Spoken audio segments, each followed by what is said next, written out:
Okay. Okay, so everyone is probably or is familiar with our other co-founder, Miss Sylvia Washington, who is the president and CEO of Tresco Incorporated.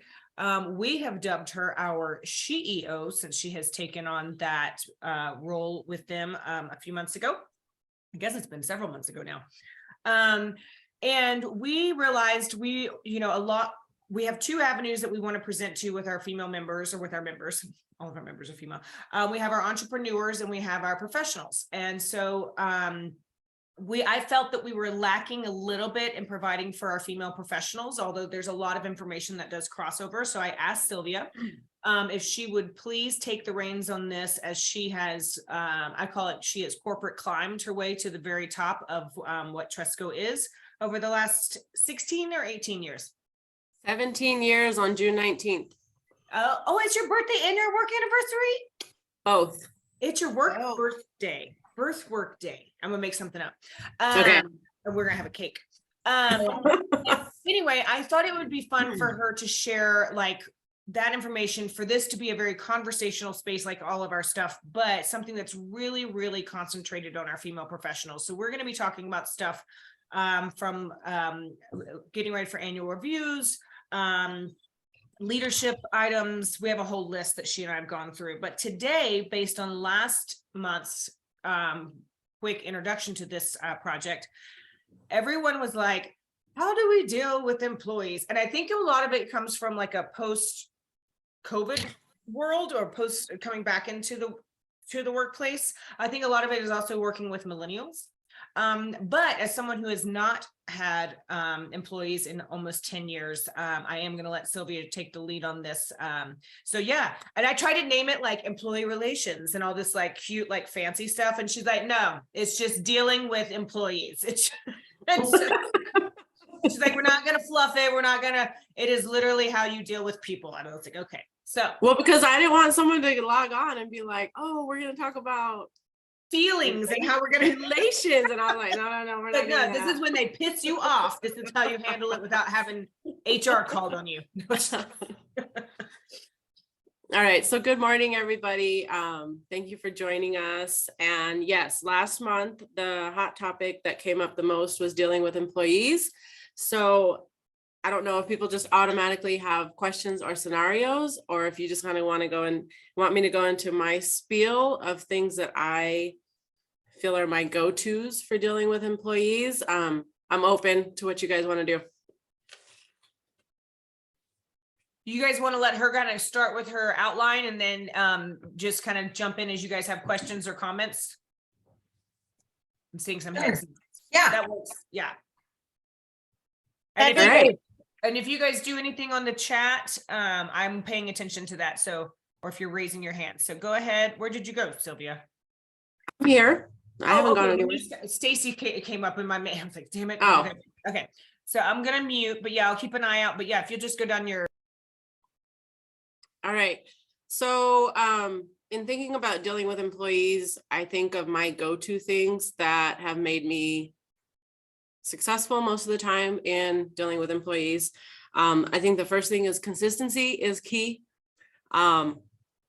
You cannot do for one that you're not going to do for others. And that's something that I always bring up. At Tresco, we have 300 employees. So if we're going to say that we're going to do something special for employee A, then are we going to do it for employees B through Z? And that's what I always bring up. Like, is this now becoming a change in our policies and procedures? Because that's the only way that then it's fair, and that we're not going to get backlash, and that we're not going to get the, you like that person, you don't like me. It's just because of this. It's just because of that. It's consistency. This is what we do across the board for everybody, no matter who you are. And that's not popular, and people don't love that. But at the same time, I feel that that's something that's very good for supervisors to be able to fall back on, because then they say it's policy, it's procedure, it's in the handbook, this is how we have to do it. I mean, it gives you that support as a supervisor to also say, it is what it is. It's not because I don't like you, or it's not personal. It's because this is the expectation. This is what we have to do. So I think consistency, policies and procedures is key. Follow through and follow up. That's a big one. That is my, I feel, superpower. You have to be very good at follow up and follow through. And what I mean by that is if somebody emails you a question, you get back to them. If somebody asks you something, if somebody comes in and says, do you have a minute? And then sits there and tells you of a problem, an issue, or a question, needing clarification on a policy and procedure, that you do get back to them. It's that follow through, follow up. If you're not good at that, then you're not building the trust. You're not building the respect that you want from your employees. And so that's another big one that I am a big stickler on. And I'm a big stickler on that of other supervisors. That's a big thing, that if an employee comes to me to complain, to say, well, I went to my supervisor about that, that's the first thing I'm going to be pissed off about, is I'm going to go to the supervisor and say, so they came to you and you didn't respond to them. Why? And so that's huge. The follow up and follow through is huge in dealing with employees, because it also doesn't give wiggle room. And that's what I always tell supervisors. You're giving them wiggle room to now be in the right because you didn't get back to them about whatever their question was, or their need for clarification, or can they have this special whatever it is that they're wanting, or that they don't want to do, whatever it may be. And so that's another big one. Follow through and follow up is huge. And so you have to be very organized. You have to figure out what works for you to be organized to follow through and follow up on those things. Yes. From that, I noted, so yes, fairness is necessary and it can be difficult. But for some of our smaller businesses, or even, well, yeah, our tiny businesses or our smaller business owners, any ideas or recommendations if they do not already have an employee handbook, processes and operations in place? Because I know that that's something when we when I was in corporate, when we transitioned from a very small practice and we started growing, that was something that was like, pick the time that we're going to start doing it, because it has to be implemented before it's too late. So your question is?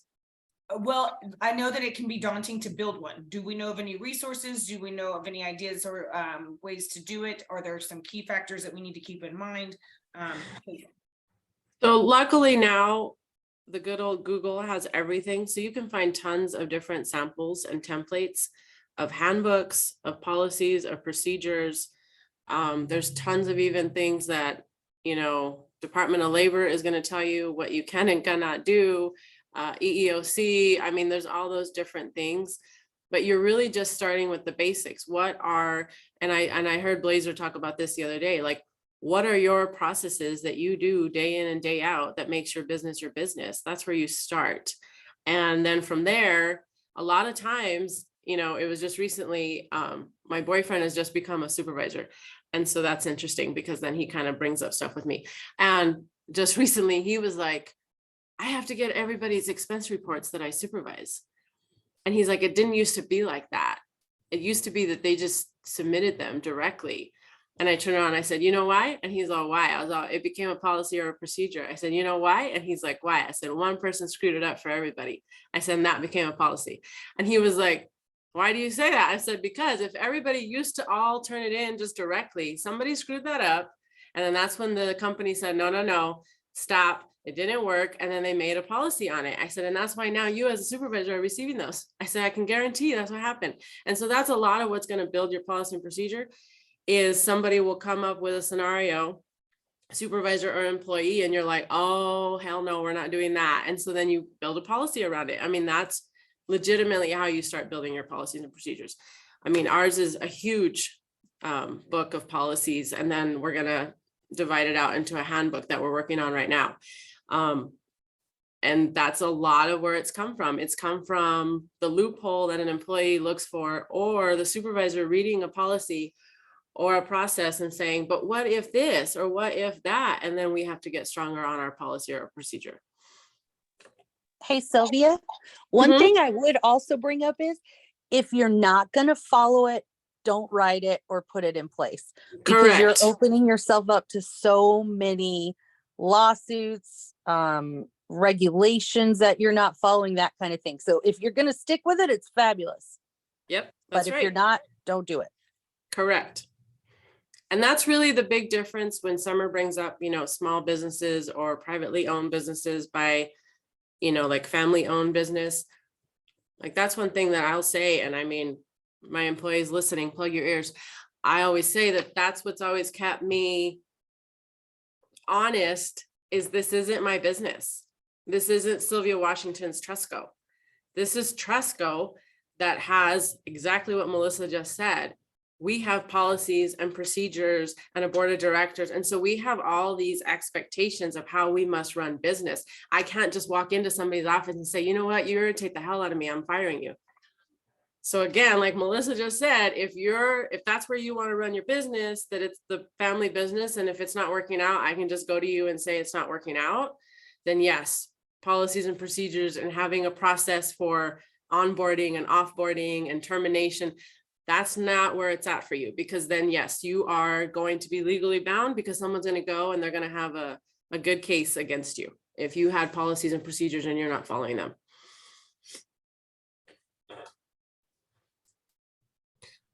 So go ahead. I was gonna say, okay, we can go to your next. Okay, so another thing is I tell supervisors, and they always kind of get mad at me and give me a face, but I tell them that this is job security. Dealing with employees is job security, because if everybody just did their job the way they're supposed to at 100% all of the time, we wouldn't need supervisors. And so I often have to bring that up to supervisors, because they're just like, can't they just? And I'm like, well, if they did, I wouldn't need you.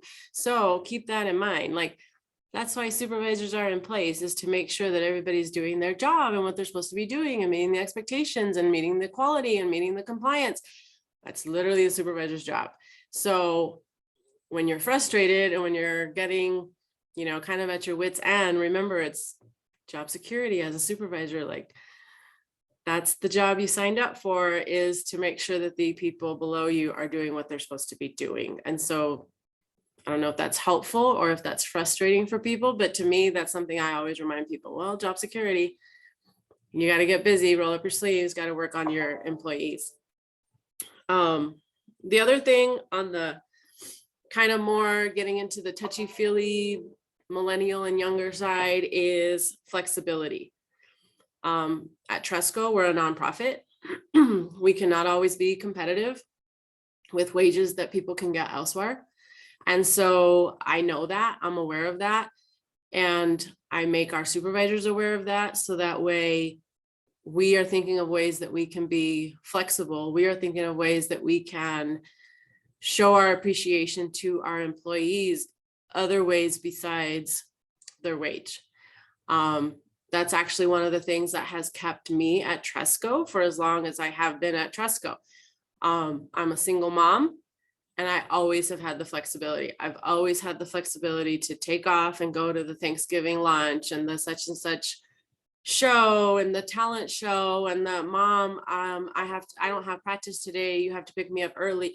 I've always had that flexibility, and I've always remembered that. So where we can use flexibility and use, kind of the unwritten perks, we definitely take advantage of that for employees. I'm also a person that it's about the product, it's about the work.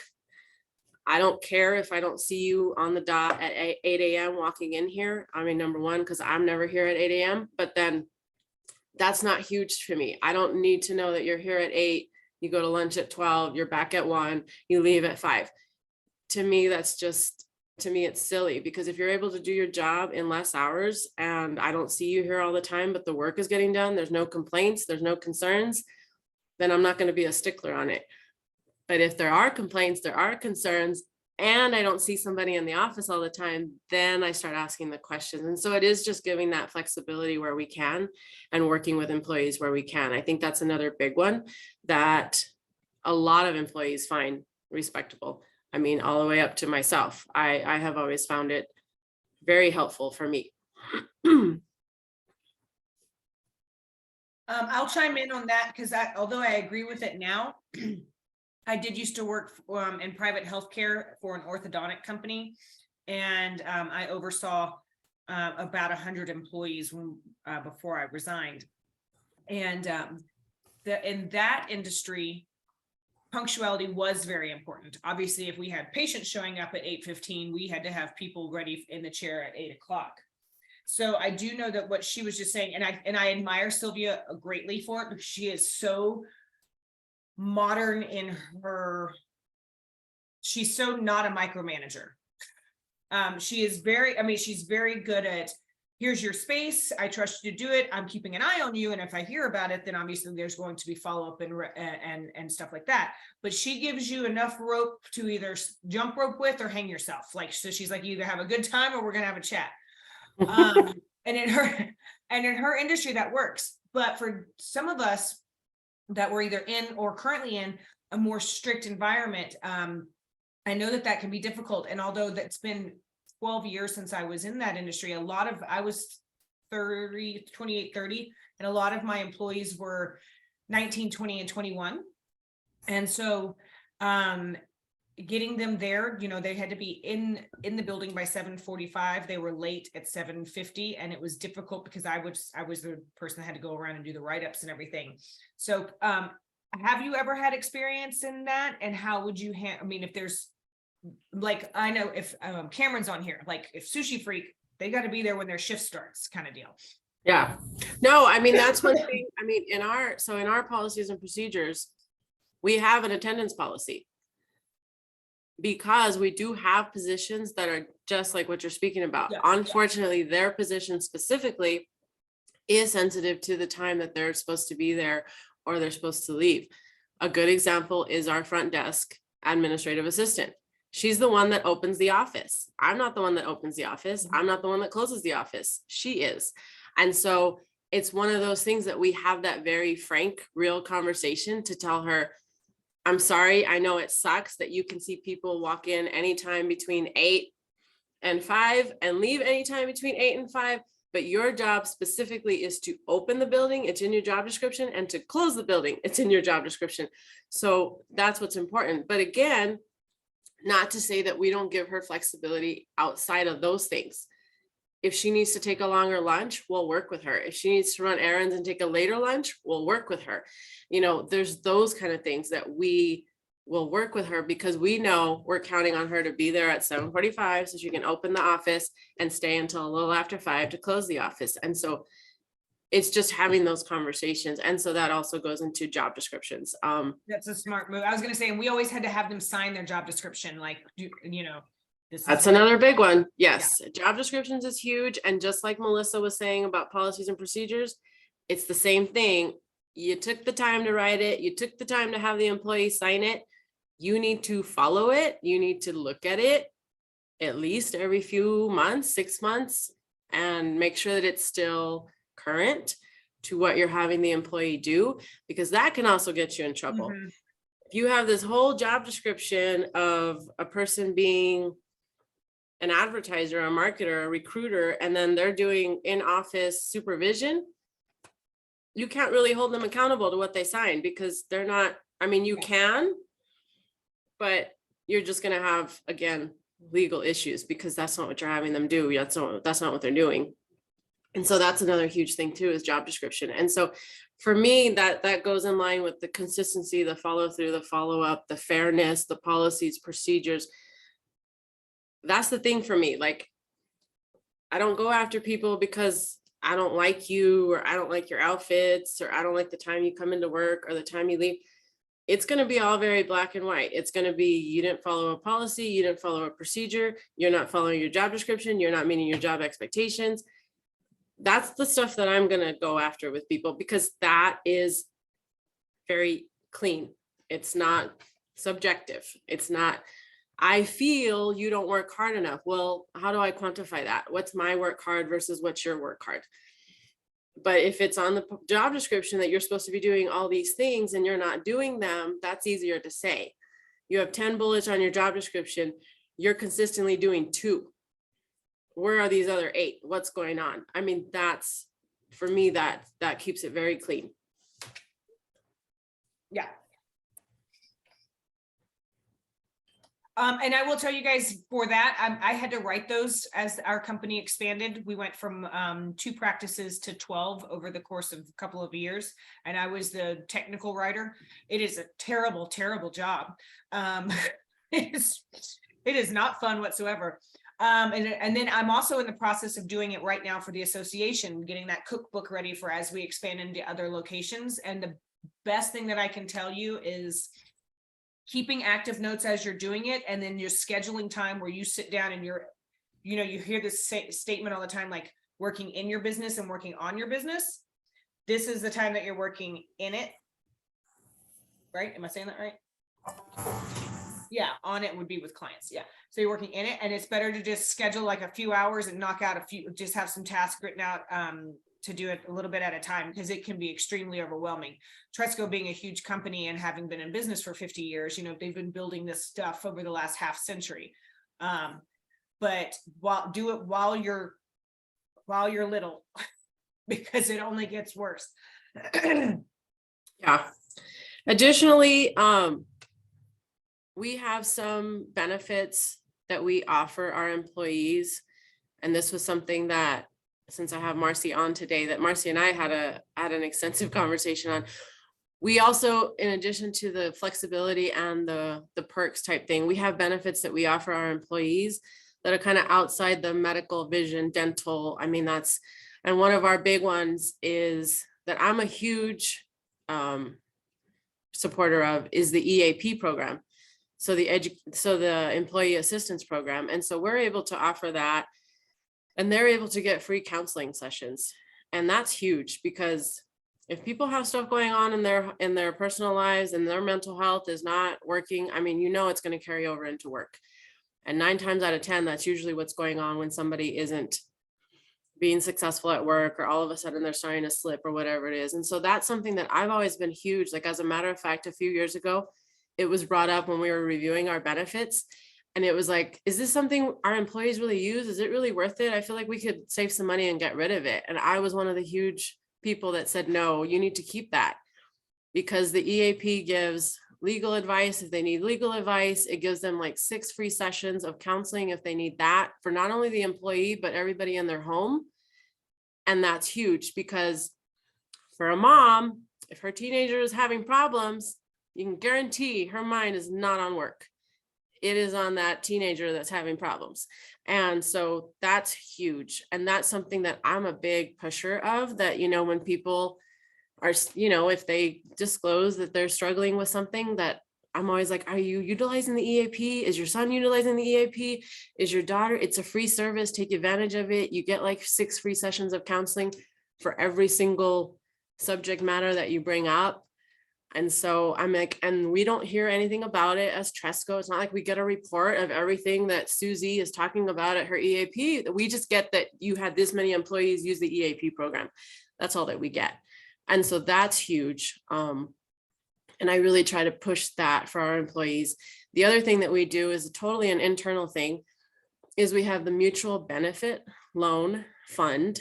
And that started, it's been around since I started in 2006. And so you buy into the program for $10, and you get an automatic dollar taken out of your paycheck, each paycheck. And there's this fund that employees can take out an interest-free loan. And it's only $300 at a time, because we learned from our mistakes, but $300 at a time, and they have to pay it back in 5 paychecks, interest-free. But again, that's another benefit, that if something happens, or it's Christmas gift time, or it's vacation time, or something happens with new tires needed, whatever it is, the employee can come, they can get a loan. We don't ask any questions. They fill out a form. We write them a check for $300, and then we get that $300 in the next 5 paychecks. And there's just a portion taken out of their paycheck. And so that's a huge benefit that I think almost all of our employees utilize and have utilized. I've utilized it. And so it's essentially $900 a year is the max that you can take out in a year time span at $300 at a time until you pay off the loan. And then you can go and get another loan. And so, yeah, we thought we were really smart one year, and we were just like, well, it's $900 a year. Like, why don't we just let them access the $900 at one time? Why do we have a limitation on it? And we changed it. And then we got employees that applied for the $900, got the $900 and then quit. So we were out the $900. So that's when we realized, yeah, let's just be out $300 than be out $900. So then we switched it back to just $300 at a time. But that's another perk that we use, take advantage of, and it doesn't cost a lot. It doesn't cost Tresco anything. It's really just what people are putting in that pot of money, and that's how we're able to give those interest-free loans.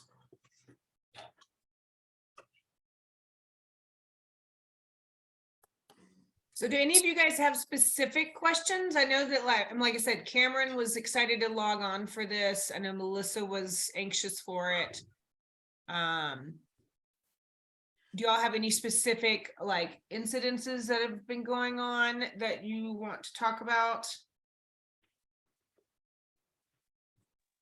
I think, I mean, honestly, with the things that she has been covering so far, I feel like we're kind of on the right track. And Okay, perfect. I know I mentioned it last time, but I just wanted to say I'm getting ready for my office meeting. So that's why there's that funky, my cool association picture is there instead of my face. But yeah, I mean, one of the things and one of the reasons why I was kind of excited to just kind of see where we're at, because although we did purchase a franchise, it came with a handbook. It was not great. And so we have modified and done a lot to it as things pop up. You know, we have like the sexual harassment thing happen from one of our managers. And so then that changed it a little bit. And I kind of was thinking like, gosh, are we the only ones that do this? Like, is this how this works? But then to hear her say like, no, that's exactly how it works. You start somewhere, and then as things happen, or you go through things and you continue to modify. So that actually made me feel great. Oh yeah, no, Cameron, I'm actually the person that's in charge of updating our policy and procedure manual at Tresco. It's a 250-page manual. Whoa. And I have to update it at least 3 or 4 times a year, because there's stuff that comes up that gets asked as a question or clarification, or so does this mean this? And then when I read it, I'm like, no, that's not what that means. That's not what, no. And so then we update it and we make it clear. And then we send out an update to all of our employees, and they have to acknowledge that they received the update. So yes, you are exactly on the right track. I mean, it doesn't come out set in stone. It doesn't come out perfect. It is a literal living document that's changing all of the time. That makes me feel wonderful. And then the other thing that you pointed out that I didn't even think about is that I mean, we are constant. I mean, restaurant industry is like constant turnover, but we're like, we take employees, and if they're, you know, they've been there a while and they're good, we'll move them up to maybe like a shift lead or assistant manager or whatever. And I don't know that we're redoing their checklist of what they're supposed to do. So I'm going to have to double check on that and make sure like, hey, when we move somebody up to a different position or have them doing something different, are we having them re-sign that document to fit their new position? So something I didn't even think about, and I'm pretty sure we're not doing. So thank you for that too. Awesome. I'm so glad that helped you.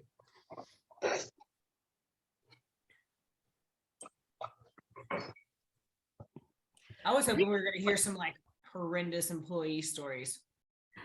I had a question. I'm not sure if you all can hear me. Yes. Yes, we can hear you. Oh, and welcome, Lindsay. Lindsay's a new member. Hi, how are you? So I'm considering transitioning from contractors to employees as I continue to grow my business. And I was just wondering if anyone had any input on that. Hi. So I can tell you at Children's Services, which is Todd's early intervention, was the one that we had a lot of contractors that provided therapy for the children that we provide services to. And then we had staff. And in my personal opinion, and in my 17 years of experience, it is so much easier, in my opinion, to deal with employees than contractors, because it is so easy for contractors to say, I'm a contractor, I can't do that. I'm a contractor. You can't make me do that. I'm a contractor. When they're an employee, they're an employee. And they got to do what you want them to do. And that's, to me, the biggest difference. But yeah, you have to have policies and procedures. You have to have job descriptions. You have to have meetings. You have to lay out the expectations. I mean, all of those things, but you have a whole lot more pull when you have them as an employee than when you have them as a contractor, because there's literally legalities as to what you can make a contractor do that you don't pay them for versus employees. It's very different. And that was always very, very hard with having contractors and having employees that were doing the same job. Lindsay, and Hey, in speaking to your industry too, something that may coincide a little bit closer. I have some clients that are salon owners. And so they have W-2 employees and they have 1099 or booth renters.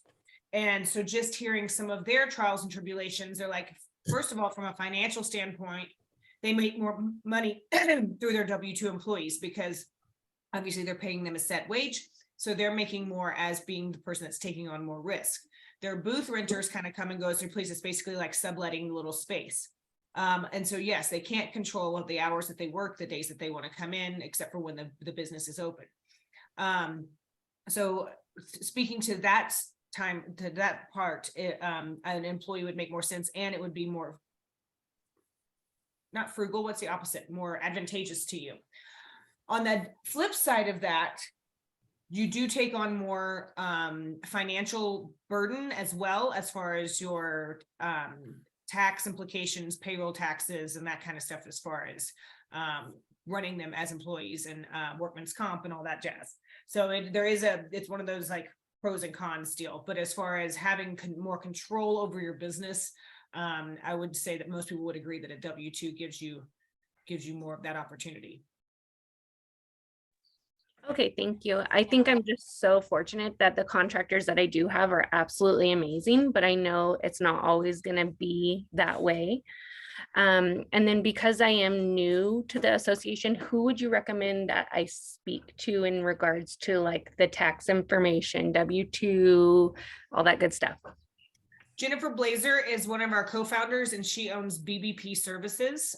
So she is a bookkeeper. And although she's not a CPA, she still knows all of that. And then we have some CPAs we can refer to as well. But as far as like just like getting it off the ground, Jennifer would be the person that you would visit with. Also, hold on, Marcy Dickerson is going, how do I get out of safe driving mode and how do I turn my camera on? Help me. There she is. There she is. Well, I can talk. It just keeps telling me I'm in safe driving mode. I'm like literally sitting here. Anyway, to answer that, to extend on what Sylvia and Summer said, I have 140 employees, and yeah, there's a huge difference.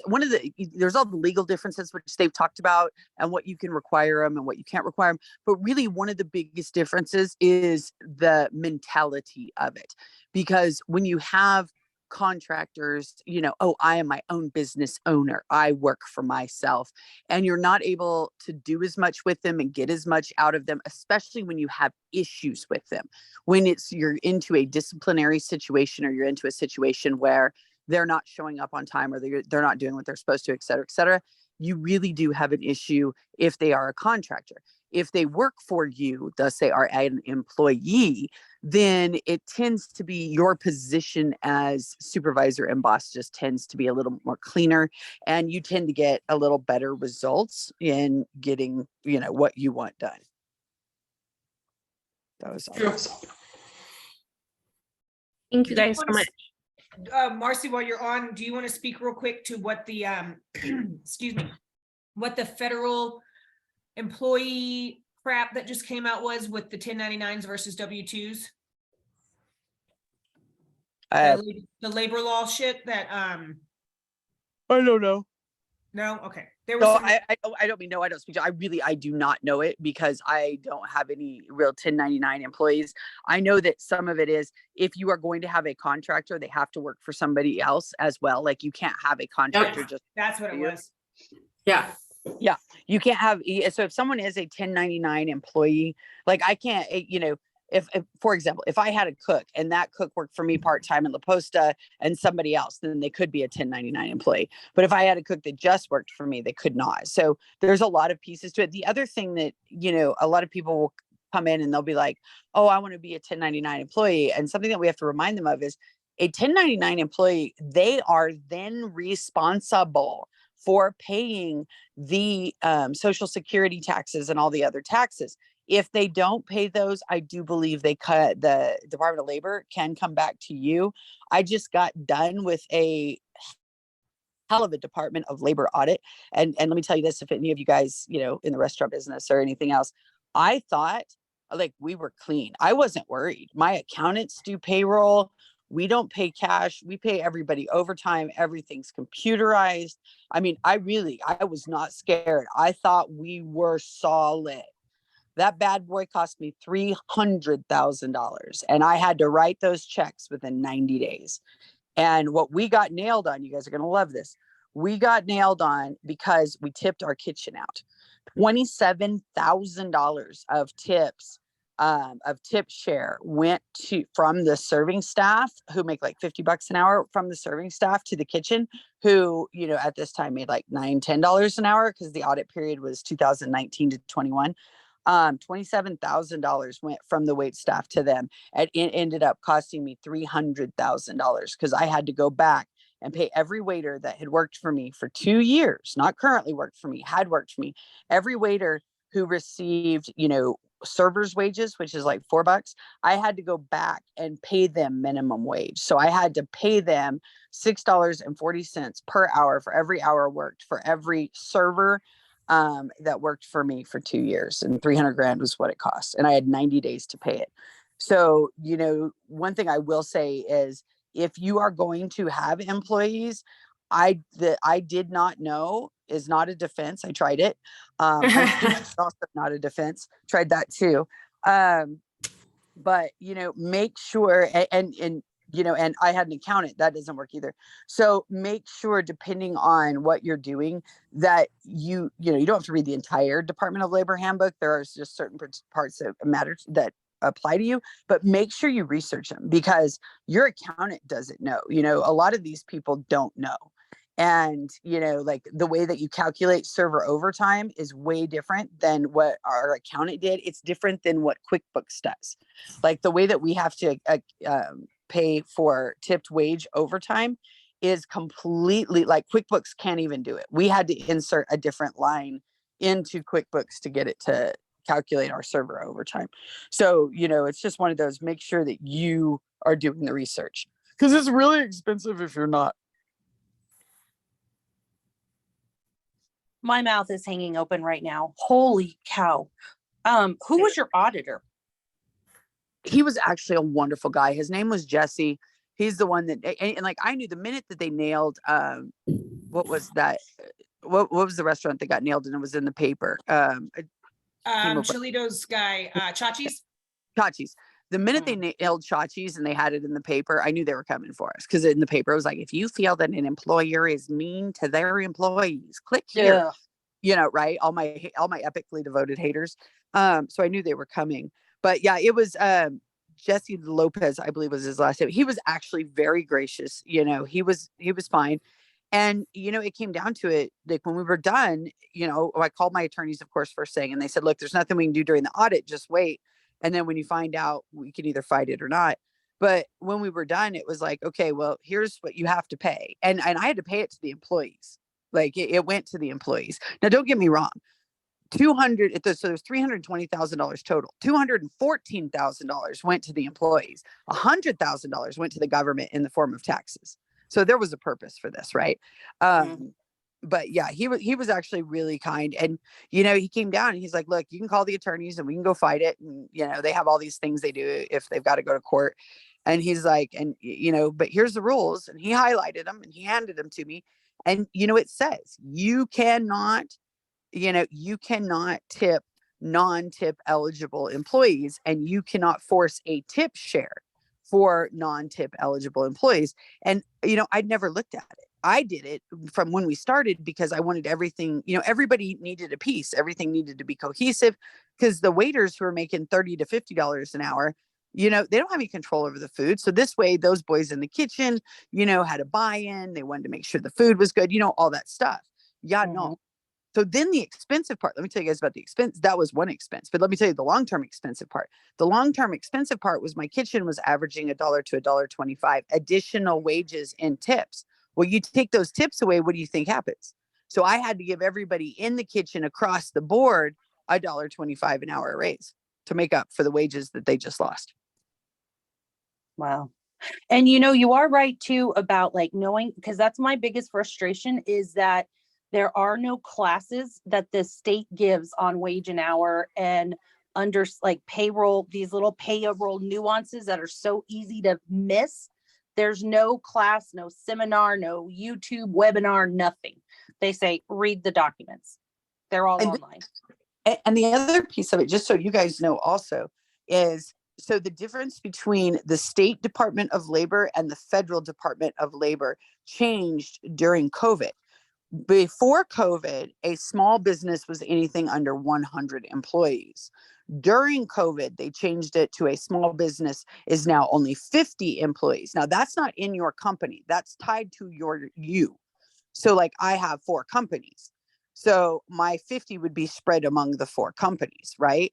So when they changed it, that kicks us out of the state, which is much more forgiving, and throws us into the feds. So that's something for, a lot of you guys like Cameron, you've got multiple companies, you do multiple things, that's something that's really important because the state has one set of rules and, the Fed has another set of rules and the Fed's got much bigger teeth. So that's something for you guys also, those of you guys that are, coming up with businesses, that's something to watch out for is the fact that, it used to be 100 and now it's only 50. Be an entrepreneur, they said. It'll be fun. Yeah. So the last thing that I have to close up of my kind of bullet points that I had is, and I know this is controversial for people a lot of times, it's not personal. I am very, very good, and you can ask my employees that are on here because they know I'm very good at compartmentalizing. It's not personal, it's work. Like at the time that I'm talking to you about not doing something on your job description or not following up on an email that I sent you or not attending a meeting or a training, none of that is personal. That is work. It's not whether I like you or I just went to lunch with you last week or it was just your birthday a couple weeks ago and everybody had cupcakes for you. That's different. Like the work is the work and the personal is the personal. And to me, that's been a huge piece of my success is work. I don't get it mixed. I don't blur the lines. When it's about work, it's about work. Even the ones that I have the closest relationships, I have employees that have worked for me 10 years, 16 years, they'll be the first to tell you. They would get on here and tell you, like, if I was doing something wrong and I screwed up at Tresco, Sylvia would fire me. I get along with her great. I like her. We're friends, but Sylvia would fire me. Work is work. Personal is personal. And like I said, it's controversial for a lot of people because they're just like, no. And I've heard it. I've gone to different seminars and different trainings, and it is personal. And you have to consider that it's personal. And I think a lot of times what they're talking about is, yes, we are humans and we have stuff that happens to us and we need some grace and some empathy and sympathy.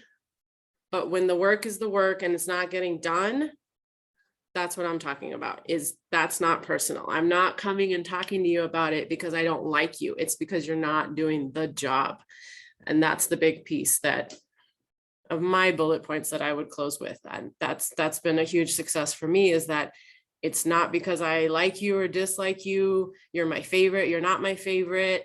You bring me coffee every morning or you don't bring me coffee every morning. It's literally because you're doing the job or you're not doing the job. And that's just the way I see it. And that's the way I have to see it. So that way it's fair for everybody that works for me.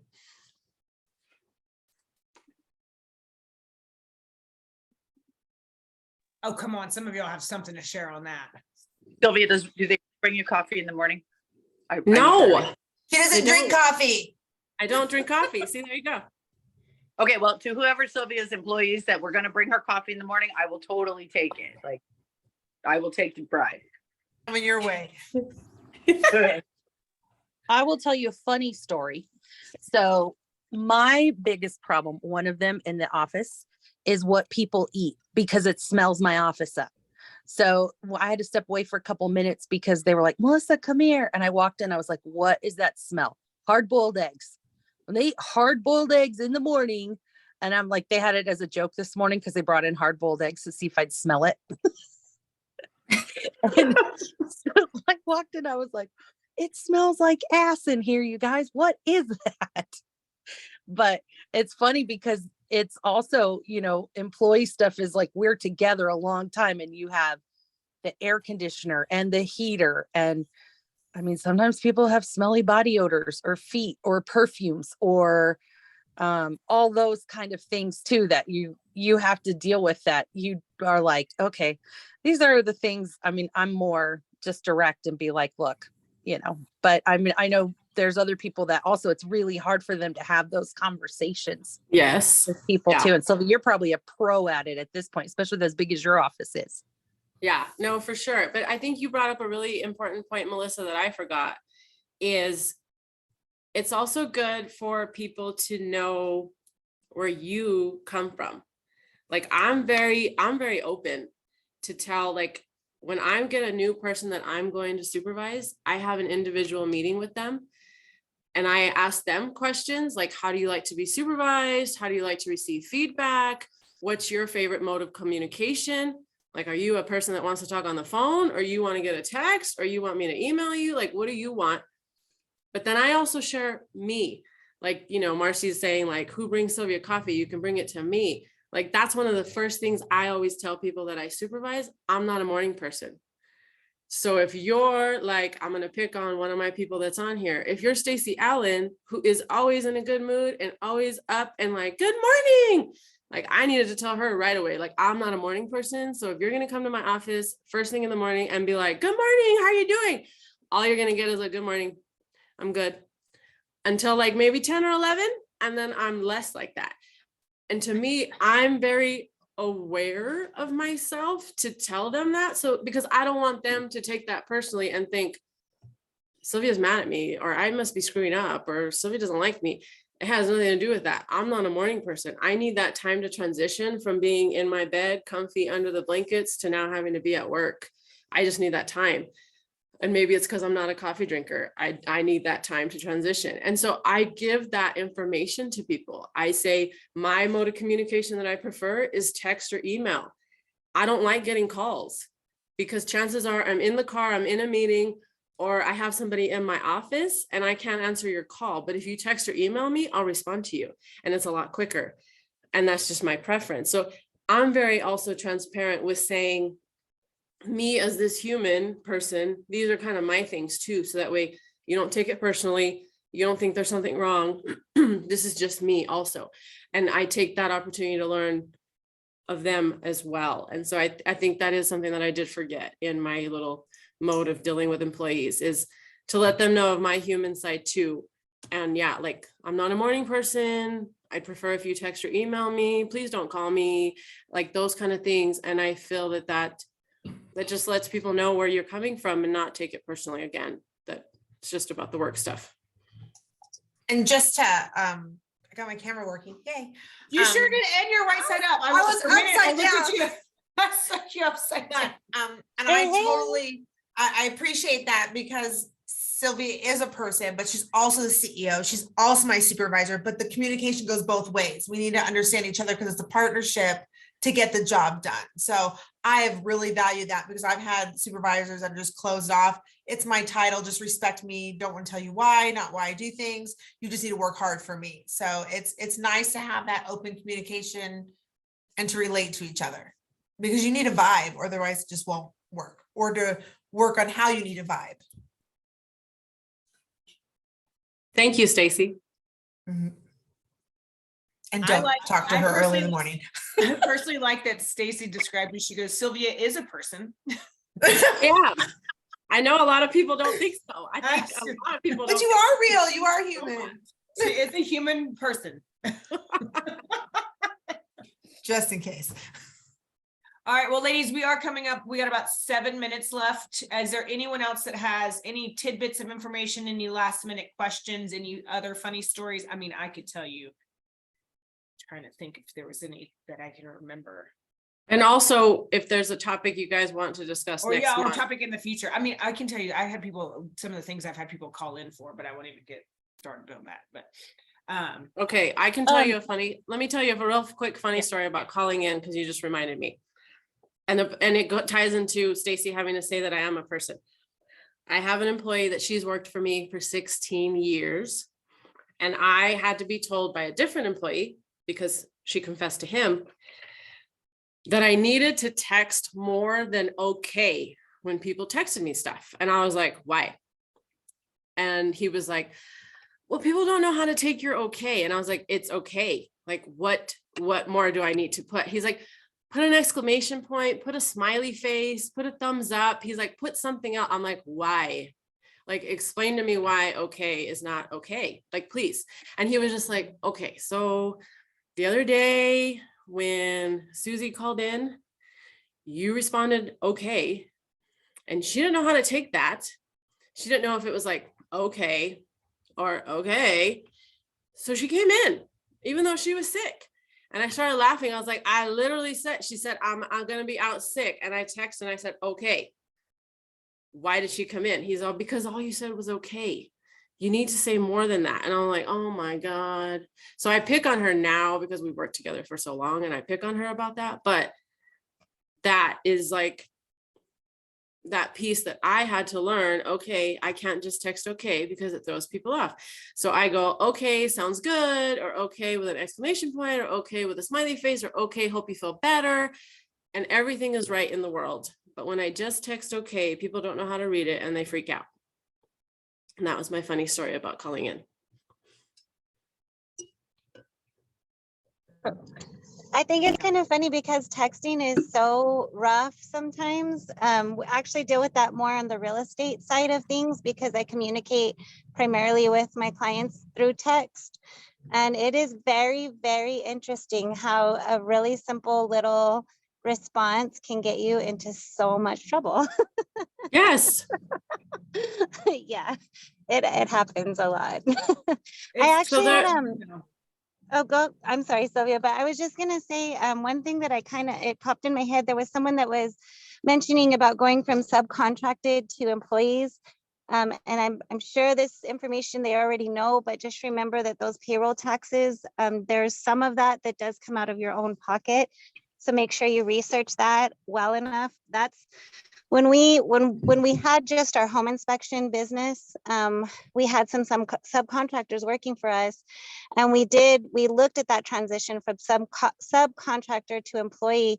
And one of the reasons why we didn't do it was because the payroll taxes were going to be so much that we were like, well, not too sure it was worth it. But that was just the type of subcontractor that we had, and the amount that we were paying them, it was really minimal. So it was not beneficial for us to make that switch. But there's a lot of cases where it is, but I just wanted to throw that out there. Don't forget to factor that in when you're thinking about switching from 1099 to employee.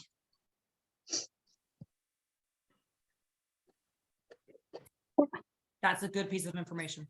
Yes. Also for resources, so SHRM.org, Society for Human Resource Managers. So it's SHRM.org. They have, I think the membership right now is $199 a year, but they have so many policies and procedures already written. So, and they have a free help desk and all sorts of stuff too. So if you haven't seen their website, they're really good at all of the HR function that your guys are asking about as far as employee manuals. Oh, cool.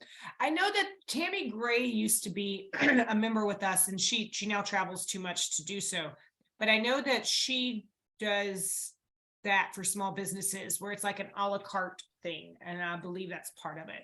I can check in with her and see she would be a great resource to have on one of these, actually, if that's what she's doing. Because I'll tell you what, I mean, if you are a small business and you're transitioning into this, or you're about to scale up or whatever, I mean, I've had women come up to me, I won't say like in the streets, but like message me and stuff. They're like, who does this? Like, it is a daunting task. It is painstakingly long. It is extremely confusing. And like Sylvia said, it is a living document. So it's an ever evolving, I call it just a 3-ring binder. They're probably digital now. But yeah, having someone do it for you. And I also made a note too. Oh, thank you, Cameron. Drive safe. Made a note too. I met a lady from the SBDC the other day, and she and I are supposed to get together and have coffee to see what resources they already have. So we're not reinventing the wheel, but to see about them coming in and doing some special stuff for us. So I made a note to ask her about it as well.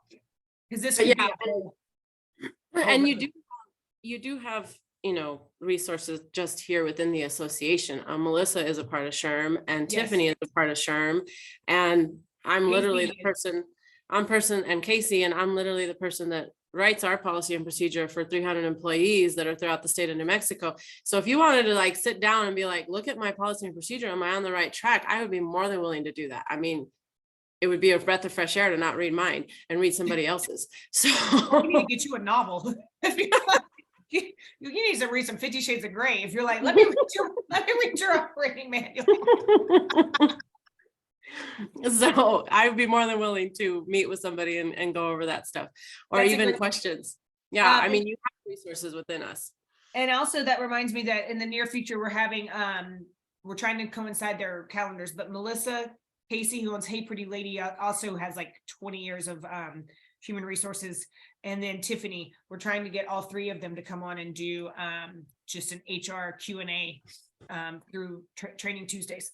So keep an eye out for that as well. So any topics for us to consider for next CEO? So that way I can be prepared. Yeah, anything comes up to top of mind. Otherwise, we do have a list. Yeah.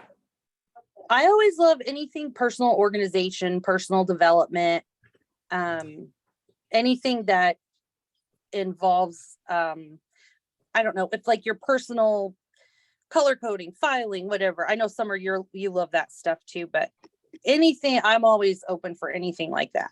I'm scheduling one in July with me for the time blocking, because we had so many women respond to the Facebook. So I'm holding a Tuesday for me to do that one. Okay. Any other suggestions for topics? Michelle just jumped off. I bet we should probably do one for nonprofits. But oh, you are a nonprofit, duh. Yeah. Sorry, sometimes I forget because of y'all size. Yeah, people are starting to jump off because they have to get to meetings. If you guys do have any ideas, feel free to DM us, text us, whatever. Other than that, she and I are going to see each other here in just a couple hours. We'll go through the list and see what we want to do for July. Have a wonderful This was day. fabulous. Thank you. See you guys next Tuesday. As a reminder, oh, Andrea Trombley, our girl, our over the age of 50, our osteoporosis PT chick. I love her to death. She has since gone back to Vermont for her summer vacation. And so she is going to be Zooming in with us. And I had asked her initially to talk about like health and wellness. And she's like, I would rather share with you guys how I built an online business that is now spanning 3 time zones. And I was like, that's actually even better. So she did take her whole business and went completely online a couple of years ago. And so she's going to be talking about, growing your online business.